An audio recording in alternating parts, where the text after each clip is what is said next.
O cosmo guarda mistérios que há séculos a humanidade deseja desvendar.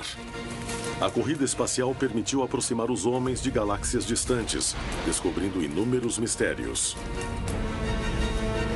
Embora muitos segredos pareçam não ter resposta, sem dúvida, a pergunta que mais desafia a humanidade é saber se estamos sozinhos no universo. E há quem acredite que o fenômeno OVNI pode ser a resposta a essa pergunta.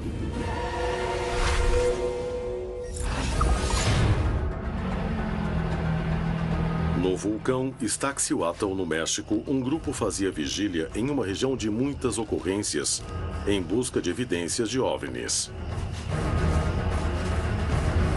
Quando um fenômeno alterou todas as ferramentas que levavam.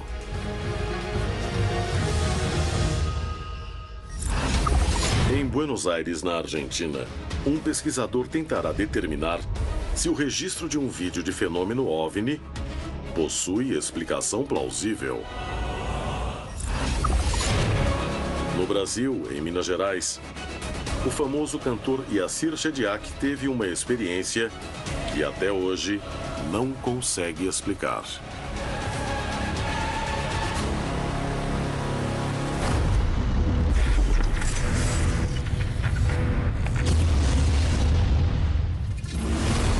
Contato extraterrestre. Luzes estranhas. Os OVNIs existem, ou seja, nesse momento não há discussão de que o fenômeno seja real, porque ele é mesmo. A definição de OVNI é objeto voador não identificado. Muitas pessoas pensam que quando alguém fala de OVNI, fala automaticamente de uma nave extraterrestre, e não é isso. O OVNI é precisamente um objeto voador que não foi identificado. É claro que existem pessoas no mundo que falam que essas coisas não acontecem, que não tem fenômeno OVNI. Mas o fenômeno OVNI já está comprovado.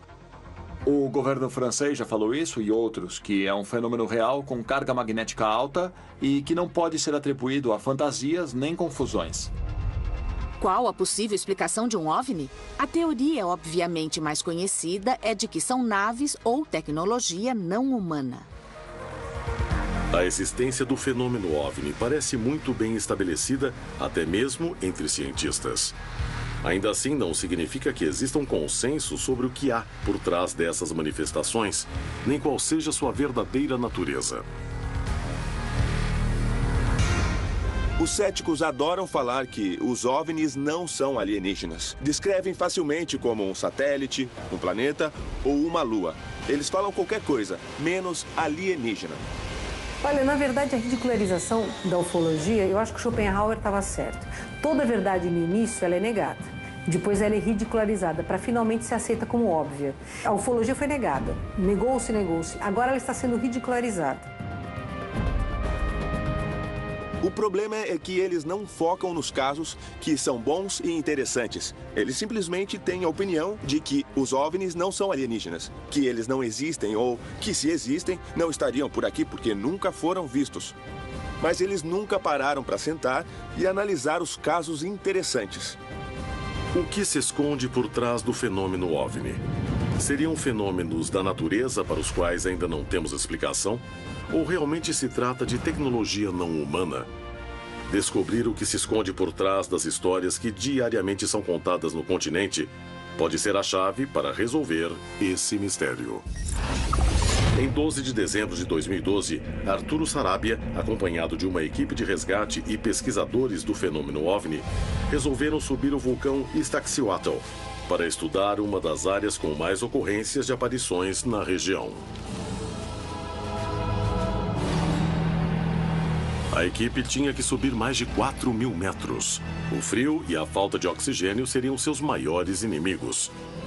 E eles avançavam sem saber que enfrentariam uma aventura para a qual não estavam preparados. Naquele dia, a gente tinha decidido ir para fazer um monitoramento do Iztaccíhuatl e ver qualquer outro objeto que a gente conseguisse captar. Marco Antônio Rodrigues tinha filmado um cilindro enorme sobre o vulcão na região da Cachoeira Congelada. Naquela ocasião, fomos acompanhados por membros da equipe de resgate de San Rafael, que são treinados para fazer trabalhos de resgate em montanhas grandes. Começamos a subir já bem tarde. A caminhada foi muito desgastante, desgastante demais. Após 2 horas de caminhada, o grupo chegou ao ponto onde instalariam o acampamento. Mas logo o frio se tornaria a menor das preocupações. A gente começou a procurar lenha, troncos, qualquer coisa para a gente fazer uma fogueira. Montamos o acampamento e depois de 15 minutos, as barracas estavam parecendo iglus, ficaram totalmente cobertas de gelo e neve. A gente colocou um pouco de água para esquentar, para fazer um café. O frio era impiedoso e todos ficaram próximos à fogueira. Mas o calor do fogo não iria protegê-los do que estava prestes a acontecer. Começamos a ver luzes similares às de uma lanterna muito forte. Chegamos a pensar que fossem alpinistas ou pessoas acampando por lá. Achamos aquilo muito estranho, porque não era uma região turística àquela hora da noite.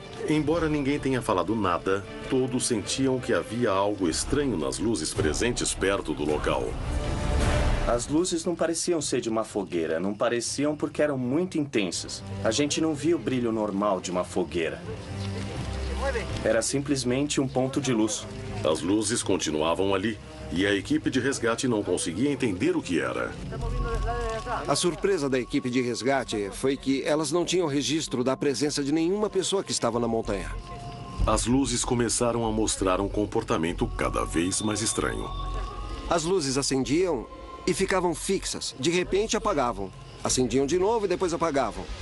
E ficou nessa sequência como se estivessem fazendo sinais para nós. É claro que todo mundo tinha lanterna. E a gente tentava fazer sinais com elas. E aí parecia que elas respondiam. Respondiam para as luzes que a gente jogava.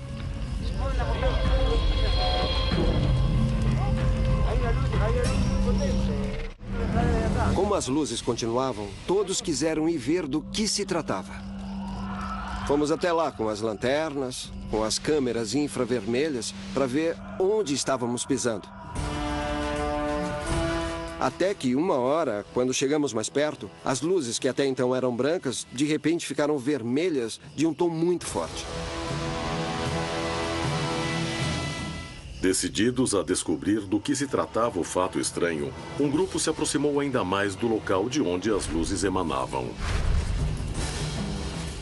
Quando nos aproximamos, as luzes se apagaram totalmente e não vimos mais absolutamente nada. Então a gente se dividiu em 2 grupos para cercar aquilo. E se alguém se perdesse, ela poderia ser encontrada no caminho. Eles pensavam que assim conseguiriam localizar o que causava as luzes.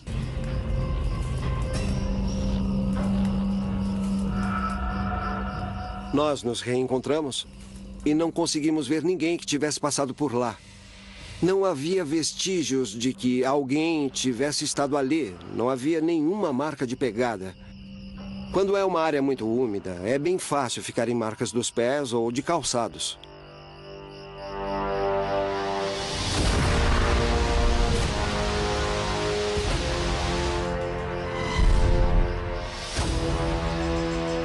Era impossível que alguém conseguisse se esconder ali, porque usamos o infravermelho das câmeras para ver com mais claridade e também as lanternas.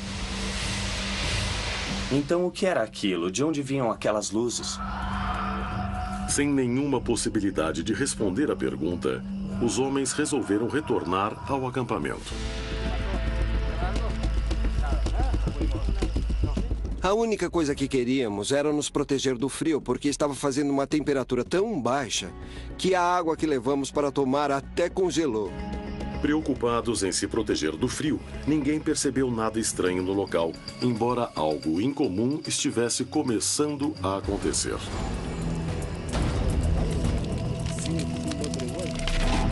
As câmeras foram colocadas ao redor do acampamento caso alguma coisa aparecesse. Estávamos lá conversando e de repente vocês ouviram isso? Ouviram?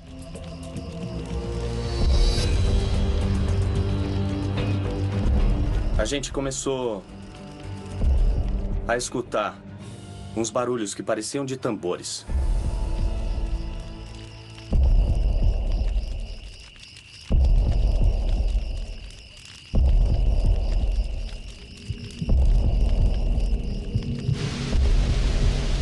fazia bum, bum, bum, bum, bum, bum. Era um barulho de tambores a 4.000 metros de altitude, sem sinal de uma fonte real de onde vinha. A fonte do barulho não tinha explicação. De um lado, havia o paredão da montanha. E do outro, a área examinada minutos antes, onde já sabiam que não havia ninguém. Os sons ficavam cada vez mais altos e, ao mesmo tempo, um estranho fenômeno físico aconteceu.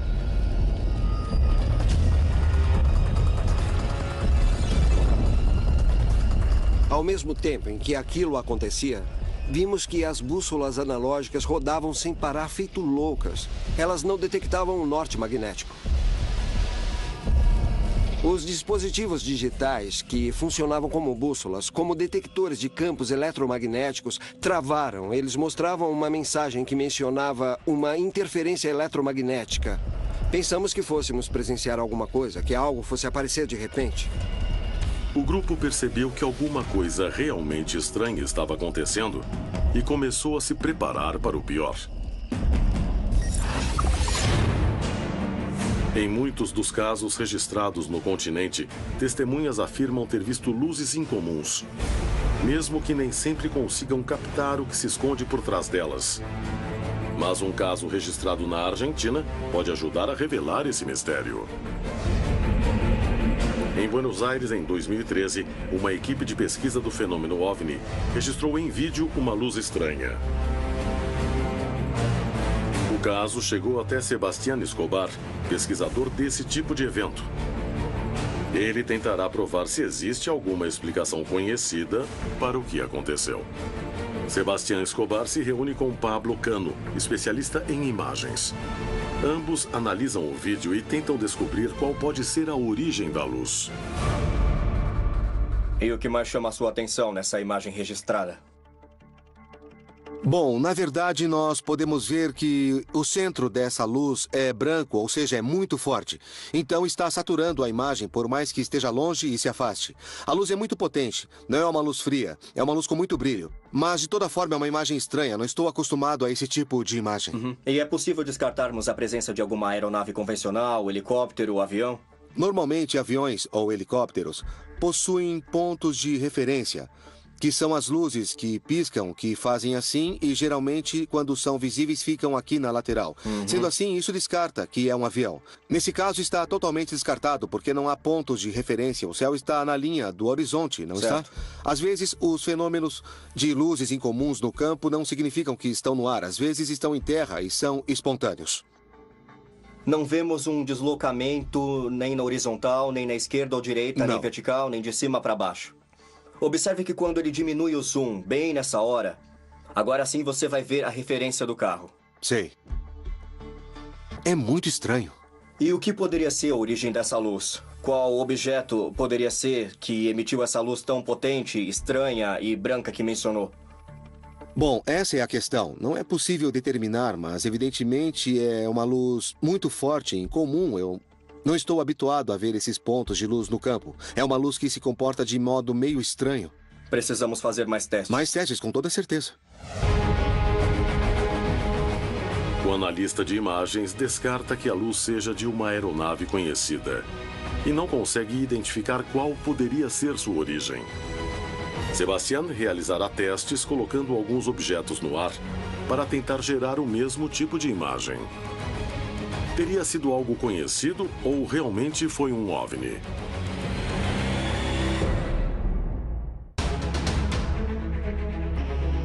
No vulcão Iztaccíhuatl, no México, um grupo de homens realizava uma vigília quando avistou uma luz incomum. Quando procuraram sua origem, ela desapareceu. Minutos depois, os equipamentos que levavam começaram a falhar, apontando alterações surpreendentes. Na Argentina, um pesquisador analisa um vídeo com o suposto OVNI e realiza testes no ar com diversas luzes para decifrar qual a natureza do objeto gravado. Em Minas Gerais, o famoso artista brasileiro Yassir Shediac e sua namorada se deparam com uma luz incomum e muito forte. Surpreendentemente, ele consegue ver o objeto que a emite.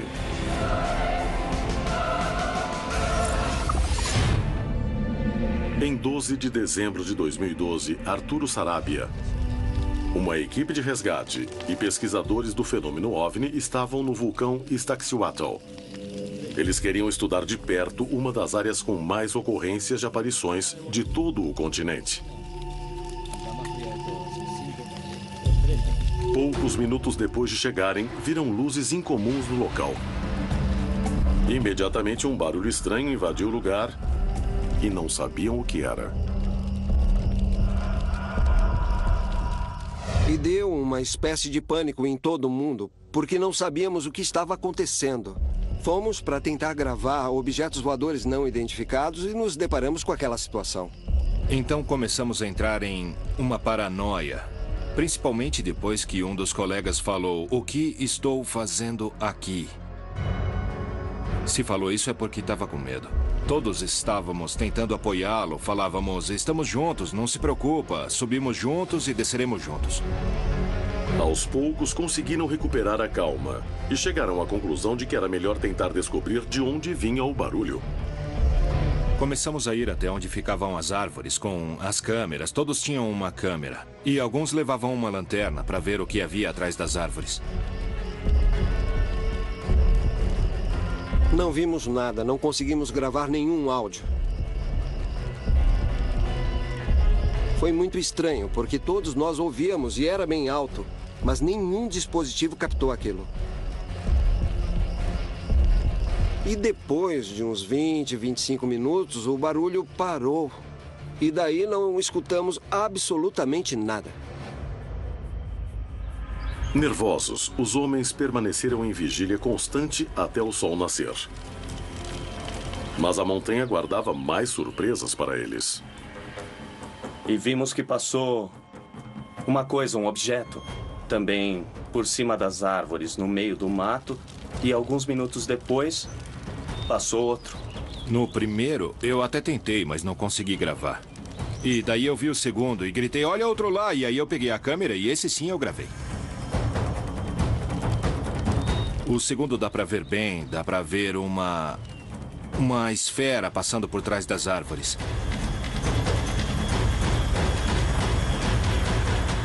Até que ele entrou em uma nuvem e não o vimos mais.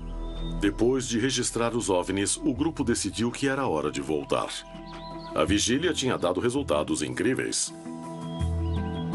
A gente se preparou para andar porque, para conseguir descer daquele lugar onde a gente estava, ia levar aproximadamente umas 6 ou 7 horas de caminhada. A experiência não foi em vão. Nessa noite, Arturo Sarabia e seus amigos encontraram muito mais do que esperavam ver. Não conseguimos explicar o que foi. Tentamos procurar explicações a respeito do que poderia ser aquilo, mas não conseguimos encontrar uma explicação lógica para o que aconteceu. Os acontecimentos de 12 de dezembro de 2012, ao lado de outros fenômenos ocorridos no local, deram ânimo para o grupo de Sarabia continuar investigando até encontrar uma resposta para os fenômenos estranhos que aconteciam no vulcão. Na verdade, tem muita coisa estranha acontecendo naquele vulcão. Nós vamos voltar e continuar documentando tudo na medida do possível.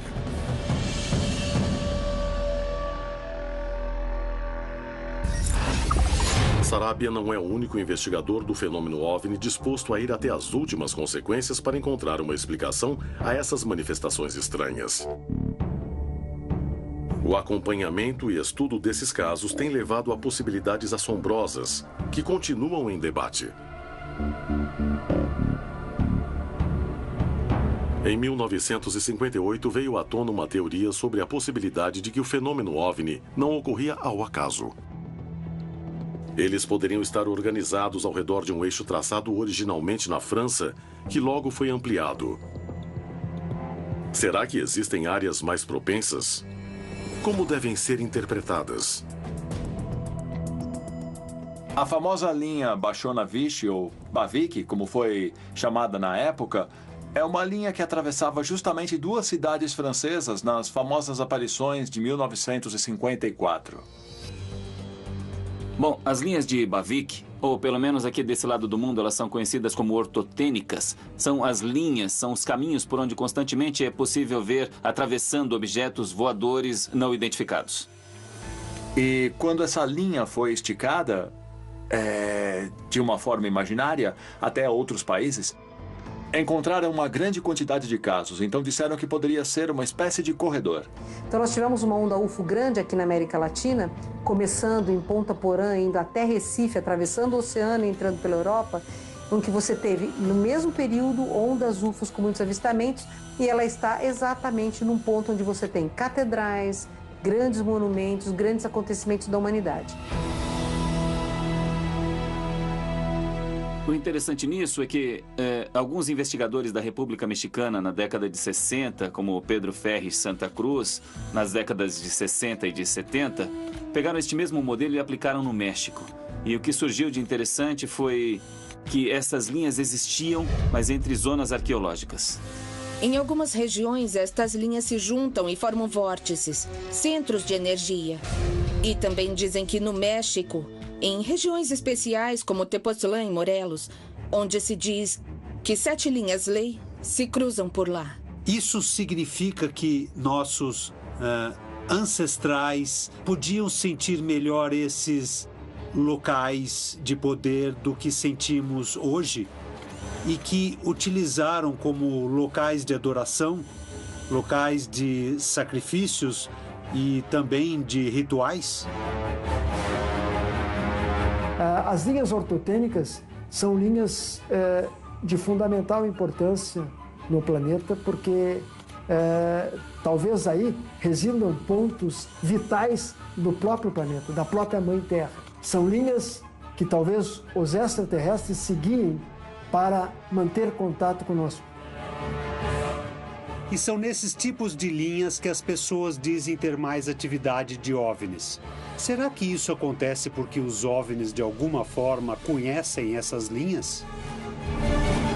Eu não acho estranho que essas correntes de energia existam e que cruzam nosso planeta e que também esses artefatos se guiem por elas, porque dizem que eles seguem as linhas-lei. Ou será que existem causas para isso que a ciência ainda não compreende, mas que não são alienígenas, digamos que tem a ver com forças geológicas da Terra, talvez plasma atmosférico, o campo magnético, um fenômeno que a ciência ainda não compreende por completo? Existem mesmo essas linhas imaginárias onde ocorrem mais aparições? Ou seriam fenômenos naturais que ainda não possuem explicação? Todas essas coisas são possíveis, mas se são paranormais ou apenas uma parte normal da natureza que ainda não entendemos, isso ainda não está confirmado. O mistério sobre o que há por trás do fenômeno OVNI desafia pesquisadores e cientistas do mundo inteiro. Descobrir a origem dessas presenças estranhas poderia nos revelar muito sobre manifestações naturais? Ou, por acaso, permitirá descobrir se a Terra é o único planeta com vida inteligente no universo? Em 2013, um grupo de investigadores do fenômeno OVNI captou uma luz estranha que foi gravada com equipamento de alta definição, com um bom zoom. Sebastián Escobar analisa o caso e procura estabelecer qual pode ser a origem. Um analista de imagens eliminou a possibilidade de ser uma aeronave conhecida. Escobar realizará uma série de provas para buscar uma explicação e determinar se foi um OVNI ou algo conhecido.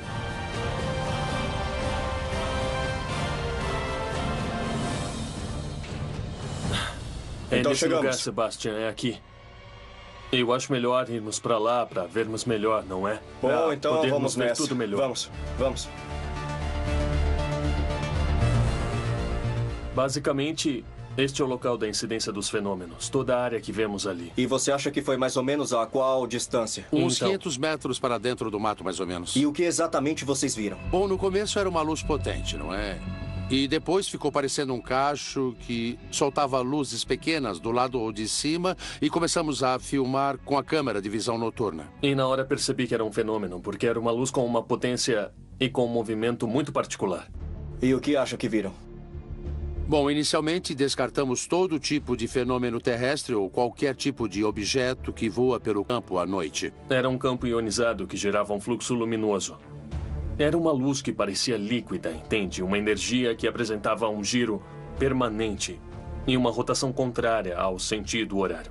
Nesse caso, houve uma interação com o objeto, certo? Por quê? Porque quando a gente, num grupo de 2 pessoas com o Pablo, começamos a investigar o fenômeno, aconteceu o que já vimos em outras investigações. O fenômeno perdeu visibilidade. Entendo. E quando voltamos ao local de antes, o fenômeno voltava a aparecer. Perfeito. Além disso, a uma distância próxima, havia outra luz. Quando a vi na câmera, na hora notei que era uma coisa anômala. E neste caso específico, por que descartaria, se é que vocês descartaram outro tipo de fenômenos explicáveis ou naturais? Isso ainda está em estudo. A interação que houve com este fenômeno luminoso, a forma como se manifestaram, triangular, em uma aparição de 3 fenômenos equidistantes, foi um fator indicador interessante, ao menos para nós. E a interação que teve parecia com a de outros casos. Para descobrir o que as câmeras gravaram, o pesquisador lança objetos para o céu. O primeiro deles é um helicóptero drone com luzes potentes. Este experimento simples servirá para estabelecer como a câmera registra luzes diferentes. Poderia se tratar de um fenômeno similar? Depois de gravar o drone com diferentes qualidades de vídeo, fazem o teste com um sinalizador. A potência desta luz servirá para comparar com o que a equipe de Christian Soldano registrou.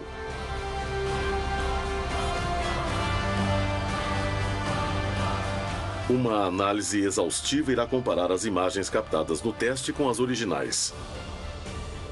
Existirá alguma similaridade? Em Minas Gerais, o famoso artista brasileiro Yassir Chediak e sua namorada veem uma luz forte que se aproximou deles. Apesar do medo, Yassir se projeta para fora do carro e consegue ver um objeto espantoso. Em 2013, Soldano e Nobile viram e gravaram um OVNI durante uma vigília. Sebastião Escobar, especialista no assunto, observou o vídeo com um analista de imagens. Os dois concluíram que não era uma aeronave conhecida. Escobar foi até o lugar onde a estranha luz foi vista com as testemunhas e realizou alguns testes. Escobar e o especialista em imagens vão analisar e comparar as imagens originais com as que acabaram de fazer. Pablo, eu trouxe as provas que fiz e gostaria que víssemos juntos para ver se o que o Christian filmou em comparação às outras provas são parecidas ou não. Os testes que fiz foram filmados com câmeras diferentes, com resoluções distintas. Vamos começar vendo as que temos em menor resolução. E depois seguimos para as outras imagens até chegar na melhor resolução. Tudo bem. Pode ser? Sim, sim. Aqui dá para ver 2 fontes de luz, ainda assim em baixa resolução. E mais próxima, a temperatura de cor de fonte de luz é mais amarelada. A origem de luz que vemos aqui claramente são 4 ou 5 fontes de luz com uma luz que pisca. Isso já é diferente. E de longe também muda, tá vendo? É totalmente branca. Vamos colocar o fotograma. Vemos perfeitamente que são 4 fontes de luz estáveis e uma pisca. Poderia suspeitar de um avião, por exemplo. Claramente não tem nada a ver com a de antes. Aqui dá para ver perfeitamente, até dá para perceber que é um drone. Esse é o teste que fizemos com o sinalizador. O que pode coincidir com a de Christian é que, obviamente, a fonte de luz é muito poderosa, muito potente, porque tem pólvora. Entendi. É muito forte, então coincide que é um ponto de luz brilhante. Pablo, o que pode me dizer a respeito da luminosidade que existe ao redor do objeto, ou seja, a mistura com a luz em volta em comparação ao vídeo do Christian? Claro, e neste caso, olha como fica. Se ilumina muito com a pólvora. E é a fumaça da pólvora, como nós podemos ver. Entendi. Tudo isso que tem em volta é fumaça criada pela pólvora do sinalizador. Então, quando aceso, cria essa fumaça, essa neblina, coisa que não tem no vídeo do Christian.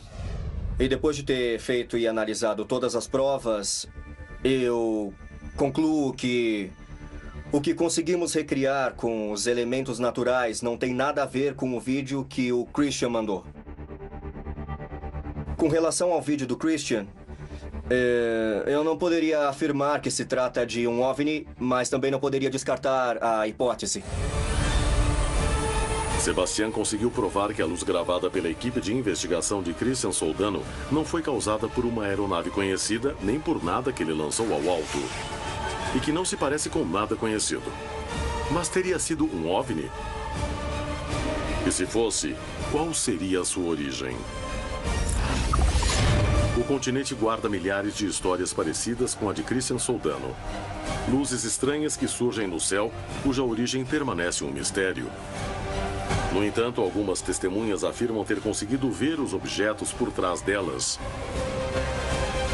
Uma história ocorrida no Brasil revela as chaves para começar a compreender essas manifestações estranhas.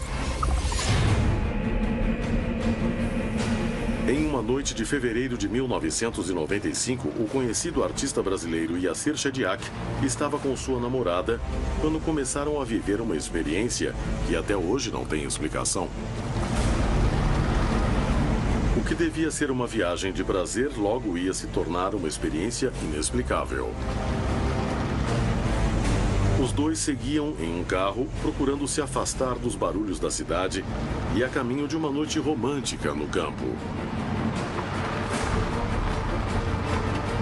Eu estava com uma namorada minha, né? A gente estava na cidade de Três Corações, em Minas Gerais, no sul de Minas Gerais, e a gente queria namorada, um beijo, aquelas coisas normais.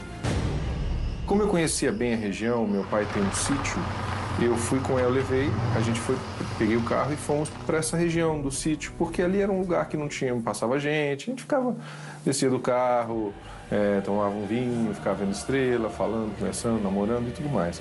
Então a gente foi para um lugar que eu sabia que tinha uma estradinha, porque era pertinho do sítio do meu pai, que tinha uma estradinha que algum proprietário fez uma cerca. Então eu parava ali e ali não ia passar ninguém.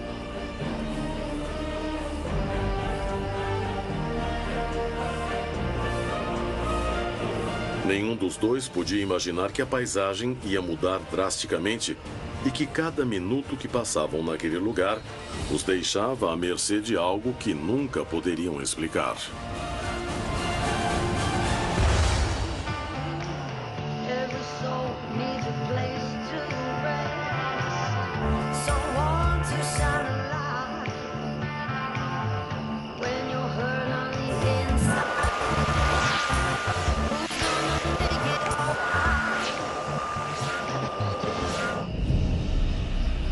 Sem explicação, o rádio começou a falhar, mas eles não deram muita importância.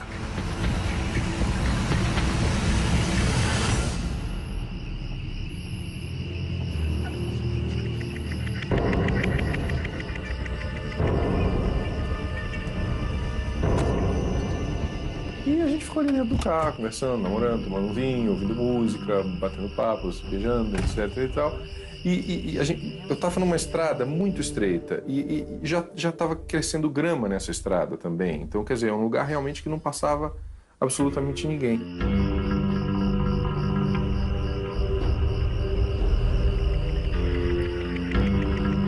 Quando a gente estava ali dentro do carro, de repente aconteceu um clarão, uma luz muito forte, esverdeada.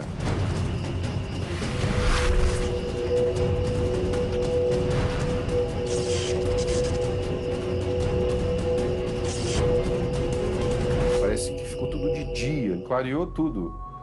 Você imagina como se fosse um helicóptero com uma luz voltada para nós, né? Mas não era uma luz voltada para nós, o objeto tinha luz. Era uma luz que estava difusa, ela ia para outra. Yassir não podia acreditar no que via e, quando seus olhos se acostumaram ao brilho forte, conseguiu ver o objeto que a emitia. Estava passando em cima do carro, numa velocidade muito lenta, um objeto enorme, muito grande.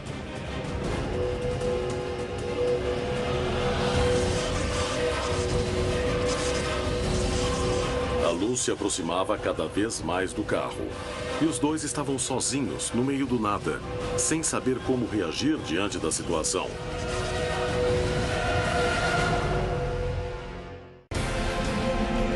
Em uma noite de fevereiro de 1995, o conhecido artista brasileiro Yassir Shediaky estava com sua namorada no meio do campo. Durante um encontro romântico, uma luz estranha apareceu no lugar e passou bem perto deles.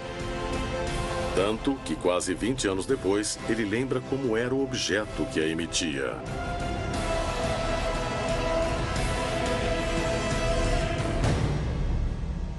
Eu vi ele de baixo, bem de baixo. Eu estava muito embaixo. Eu posso dizer que ele estava a 30 metros de altura, assim, mais ou menos acima do ponto que eu estava. Então eu vi muito próximo. Ele era simplesmente circular, muito grande. Para o ponto que eu estava, ele cobriu. Quando ele passou, foi uma coisa muito grande, um disco, né? E embaixo eu não conseguia visualizar metal, essas coisas eu não conseguia visualizar. Mas como ele era muito redondo, o formato ficou bem claro. Embaixo ele ficava soltando faíscas, como se fossem coisas elétricas. E ele fazia um barulho muito alto, de eletricidade estática. Ele passou assim, lentamente, em cima do carro. É claro que nessa hora eu tomei um susto muito grande. Eu sempre achei interessante, quero ver alguma coisa desse tipo, mas na hora que você vê de fato tão próximo, assim, tão perto de você, acabou sendo uma coisa meio estranha, meio pavoroso. Eu sabia o que era aquilo. Se aproximava cada vez mais. A possibilidade de acontecer alguma coisa causou uma crise de nervos na namorada de Yassir.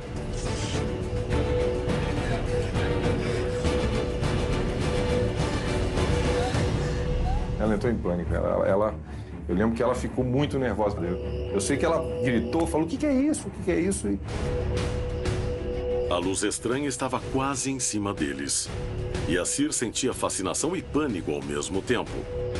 Sabia que era uma testemunha privilegiada de um fenômeno único, mas algo o impediu de ir além. Por que eu não saí do carro? Porque eu acho que o medo foi maior.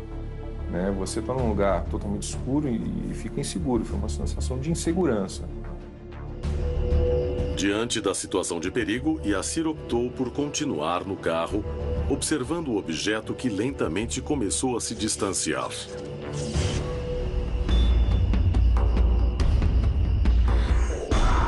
E ele passou. E pronto. Acabou. A gente ficou com um clima de medo ali dentro do carro. A tensão mesmo, uma tensão meio que... como tudo foi tão próximo, tão rápido, tão estranho e desconhecido, a gente ficou numa situação de tensão. Eu fiquei tremendo na hora. Eu nem liguei o carro, eu fiquei... Aí a gente parou ali, 5 minutos para recompor a energia, né? Para recompor a calma. Eu só liguei o carro na hora que eu estava mais calmo. Eu liguei para ir embora dali, pelo amor de Deus, eu quero sair dali.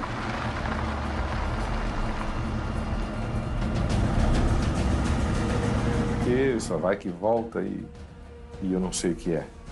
A gente não sabe o que é. Experiências como a de Yassir poderiam ser a pista para chegarmos mais perto de resolver esse grande mistério que desafia a humanidade há milênios. Estamos sozinhos no universo?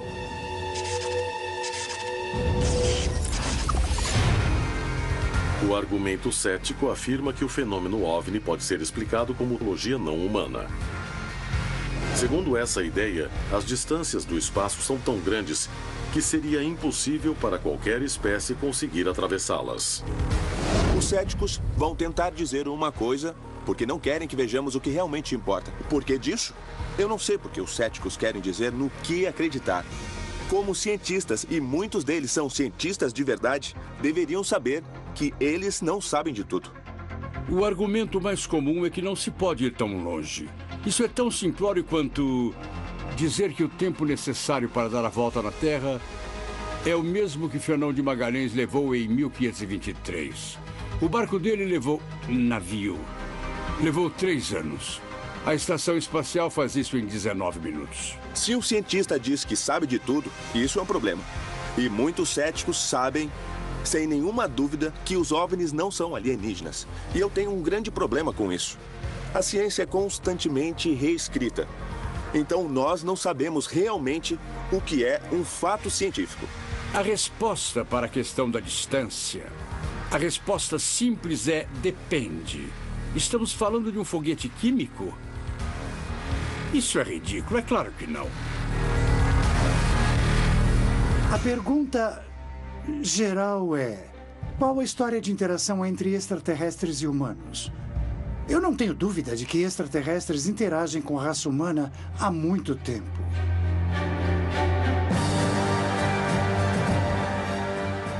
Sempre achei que as pessoas que dizem que a distância é impossível não pesquisaram muito bem. A fusão nuclear pode fazer isso. E só para explicar o que isso significa, a maioria das reações químicas, como ligar o carro, acender um fósforo, tanto faz, envolvem poucos eletronvolts por reação, menos de 20. A reação de uma fusão, se for esperto o bastante para realizá-la, libera a energia de 18 milhões de eletronvolts. Então, sim, pode usar isso numa bicicleta, mas pode usar em sistemas de performance melhor. Einstein, considerado um dos cientistas mais inteligentes, ele já errou, e isso foi comprovado. Conforme aprendemos mais, nós vamos avançando. E eu acho que os céticos precisam perceber isso sobre o fenômeno OVNI. Não querem que acreditem que é alienígena, mas há uma possibilidade de ser.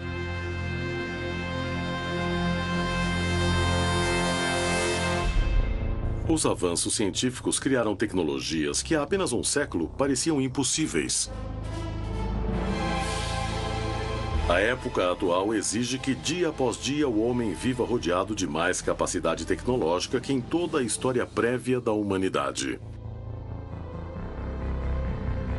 Seria mesmo um salto tecnológico que nos impede de percorrer enormes distâncias em menos tempo? Existe uma civilização mais avançada que a nossa que já conseguiu? Ou o homem vê o fenômeno OVNI como uma fantasia de ficção científica? O continente guarda milhares de histórias que podem ser a chave para compreender melhor este fenômeno. E é hora de ir atrás delas.